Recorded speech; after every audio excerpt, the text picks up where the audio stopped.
Hello, everybody. Welcome back to another episode of No Huddle. Today we have part 2 of building my team.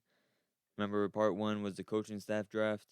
Here's part 2, the final part, picking my players, putting my team together, and see what we got going here.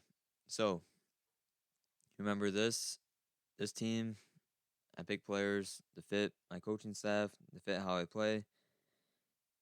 Just to recap, I have head coach Kirby Smart, offensive coordinator Lincoln Riley, defensive coordinator Brent Venables. My 2 lead analysts are Chip Kelly for offense and then Dan Lanning for defense. Along with Dave Aranda, he's also my assistant defensive coordinator. O-line, I have Mario Cristobal. Wide receiver Brian Hartline, running back Del McGee, tight end Kevin Wilson. D-line Larry Johnson, linebacker Manny Diaz, cornerback Dante Williams, safety Phil Parker, and then my special teams coach is Jim Harbaugh, and my assistant to coach is Kirk Ferentz as well. So with that being said, let's get started. At quarterback, I chose Bryce Young, Alabama quarterback, Heisman Trophy winner in 2021. Now, regardless of how Alabama did this year, I still believe Bryce Young's the best player in college football.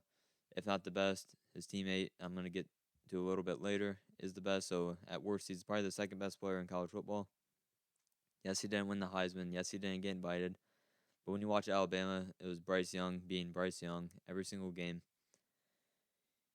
He did everything he could this year, and to put it short, for Alabama to be successful. We saw what he did last year when he had receivers that could get open, go deep. They were really explosive. He ultimately won the Heisman, had one of the better Heisman seasons that we've seen in recent memory. So I'm going with Bryce Young here, composed quarterback, gets the ball out quick, probably has the best pocket awareness I've seen from a quarterback in quite some time. Moving on to running back, I chose 2 running backs. My main running back, I went with Bijan Robinson from Texas. He won the Doak Walker Award as the nation's best running back this year. Then my third down back, I went Deuce Vaughn from Kansas State. Deuce Vaughn, many people probably don't know who this is, but if you're watching this, you probably do. He's a small, shifty playmaker.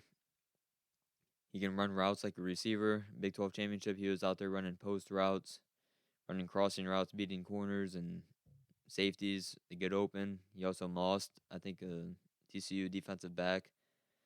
They get down near the goal line on a very important drive for Kansas State in that game.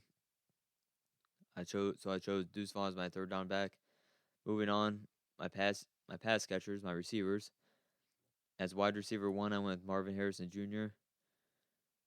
Probably the best receiver in college football this year. He didn't win the Blitnikoff. He probably didn't have the best season, but I still think he's the best receiver overall, if that makes sense. Moving on, I have Jalen Hyatt at Tennessee. He did win the Blitnikoff. He's probably the best deep threat in college football. That's why I'm pairing him with Marvin Harrison. Marvin Harrison, you can't leave open. You have to double team him. You can't leave him one-on-one. He's going to get open every time.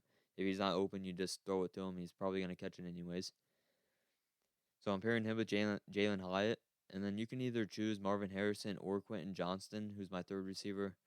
You can choose whichever one you want to put in the slot. I chose these 3. It gives me a lot of flexibility. 3 deep threats. 3 guys who can run routes, catch almost every ball that's thrown to them.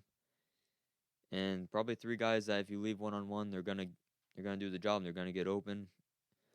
Maybe take it to the house. You just never know when they get the ball. So there's my receiving core. At tight end, this is probably the most unfair duo ever. And the fact that Georgia probably has the most unfair duo in like real life, and it's close to this. But I'm going Brock Bowers from Georgia and Michael Mayer from Notre Dame. In my opinion, the 2 best tight ends in the country, regardless of stats. Take stats out of it. I know Brock Bowers, he didn't have great stats this year, but when you watch Georgia, you're like, oh my gosh, number 19 is one of the best players I've ever seen. And that's probably not crazy to say. Brock Bowers, he can do it all. He's a yak master. Probably play for the 49ers tomorrow. He's just like George Kittle. He's a guy that once he gets the ball, he's breaking tackles, running like a running back down the field. Then Michael Mayer, this guy catches everything. Probably the best route running tight end headed into the draft. Probably go first round. If I was an NFL GM, I would take him first round, especially if I need a tight end. He's drawn comparisons to Travis Kelce. Now, Travis Kelce is probably top 3 tight end to ever play the game, arguably the best. But I think Michael Mayer, just from like a play style and a projection of where he can be or hopes to be one day, I think that's a fair comparison. They also wear the same number, 87, so that's cool. Moving on to offensive line. At left tackle, I'm going Peter Skoronski from Northwestern, projected first-round pick, All-American left tackle, best in the nation when it comes to O-linemen. At left guard, I'm going Andrew Voorhees from USC. He was also a PFF All-American. Staying on the West Coast, at center, I'm going Alex Forsyth from Oregon. Probably the most dominant center from start to finish all year. He did get injured a little bit, but when he was on the field, most dominant player, probably on both sides of the ball in every game that they played. I mean, he went up against Georgia. Yes, Oregon got smoked, but he went up against Jalen Carter and those guys, and he was holding his own. Georgia didn't have a sack, very limited QB pressures, only a couple tackles for loss, and Forsyth was a big player in that. Offensive guard, I'm moving John Michael Schmitz from Minnesota. He's right there with Forsyth for best center in the nation. I'm moving him over to guard. I'm trying to get the best team possible, guys, and I think John Michael Schmitz at right guard would create almost probably an immovable offensive line. Like this group from left to right, and wait till you see who I have at right tackle. That would just solidify this group. But John Michael Schmitz right next to Alex Forsyth, run right every single time. Offensive tackle, on the right side, we have Warren McClendon, the Georgia product. He's going to get an opportunity to show what he's made of against Ohio State, another opportunity going up against some elite pass rushers. I think he's going to hold his own. He's been doing spectacular all year. Georgia's finally getting to run the ball outside the tackles. Between the tackles has been difficult. When they've decided to bounce a run outside, Warren McClendon, especially in that LSU game, was a big part in that. So there's the offense. Moving over to the defensive side of the ball. At edge rusher, I'm going Will Anderson. Top 2 player in college football, like I said. Many people think he is the best player. After what should have been a Heisman candidate season last year, he bounced right back, had another spectacular season. He's number 1 player in the draft heading into April. So Will Anderson's going to be my edge rusher. Right next to him on the D-line, I have Jalen Carter from Georgia, the most dominant player in the interior all season. He wrecked that SEC championship game against LSU. He was just making plays. He picked up Jaden Daniels to show he was here. He was here to play, here to win. So I'm going Jalen Carter at D tackle. I'm pairing him with Brian Bursey. The reason I chose Brian Bursey, he's a pass rush D tackle. He's not just a run stuffer like a lot of these defensive tackles are in college football now. But if you put Brian Bursey and Jalen Carter right next to each other, that's going to cause a lot for an offensive line. You can't leave them one-on-one. They're like Aaron Donald. You can't leave them one-on-one in passing situations because the pocket's just going to collapse. There's no room to step up. Having those two side by side with Will Anderson coming off the edge. And at my other edge, I'm choosing Tuli Tuipulotu. So the pocket just going to be collapsing almost every single play with these 4. You're going to have ultimate push up the middle with Carter and Bursey. And on the outside, Will Anderson and Tuipulotu, the leading sacker in the nation for USC. A lot of havoc in the backfield. Quarterback going to have to get their balls out quick. Passes are going to have to be short, limiting explosive plays. So I think this is the best fit. 2 elite pass rushers with 2 pass rushing D linemen that can also stop the run. I mean, Jalen Carter, he's elite at stopping the run, but as a pass rusher, he's just blowing stuff up every single play. Now at linebacker, I kind of went out of the way here at linebacker. 2 guys under the radar. One of them's not really under the radar, but he's very young. I'm going Ivan Pace Jr. here from Cincinnati. In my opinion, he's a top 3 linebacker in college football. He doesn't get talked about because he is on Cincinnati. But when you go and watch Cincinnati, every time you watch them, he's making plays. Now to fit my defensive scheme, remember I have Brent Venables, and then Dan Lanning's my assistant, and Manny Diaz is my linebacker coach. So those 3 names, I need speed and quick instincts at linebacker. When I think of linebackers for those 3 guys, I'm thinking of Isaiah Simmons when he was at Clemson. He played in the box a lot. And then Georgia just last year, Nakobe Dean, Channing Tindall, Quay Walker. I think Ivan Pace Jr. fits right in with those guys. Very athletic, very powerful linebacker, make plays in the backfield. And I'm pairing him with Harold Perkins. Finished the year as well as anybody. The former 5-star recruit, #1 linebacker in his class coming out of high school from LSU.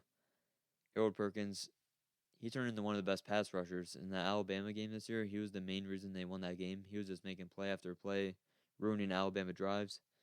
So I'm pairing Ivan Pace Jr. with Harold Perkins at linebacker. Moving into the secondary, at corner, I'm going Keely Ringo out of Georgia. And I'm going to pair him with Devin Witherspoon out of Illinois. In my opinion, the two most dominant corners all year. Keely Ringo really had his breakout performance against Tennessee. Everyone went in there, can Georgia stop Tennessee's passing attack? Is Georgia going to be able to score enough? Well, at the end, due to Kelly Ringo and the pass rush, obviously, you got to give credit to the pass rush. But Keely Ringo was shutting things down on the outside. He had a pick that looked like a touchdown for Tennessee. He stepped in front of the receiver, got the interception, really turned that game around. Devin Witherspoon. Now, I said that Ivan Pace was one of the most underrated players, but this guy might be the most underrated player in the country simply because he's on Illinois. Now, Illinois, yes, they're Illinois, but they had one of the best defenses, if not the best defense, all season. Them and Michigan were battling out. Obviously, Georgia's right there.